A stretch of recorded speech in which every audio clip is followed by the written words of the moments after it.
पूनम जी, मैंने आपके लिए प्यार भरी शायरी बनाया है। तो चलिए पूनम जी, आपके लिए शायरी स्टार्ट करते हैं। पूनम जी, ना चांद की चाहत ना दौलत की फरमाइश।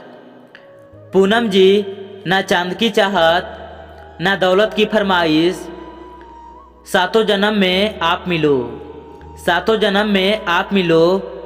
बस इतनी सी दिल की है ख्वाहिश, बस इतनी सी दिल की है ख्वाहिश।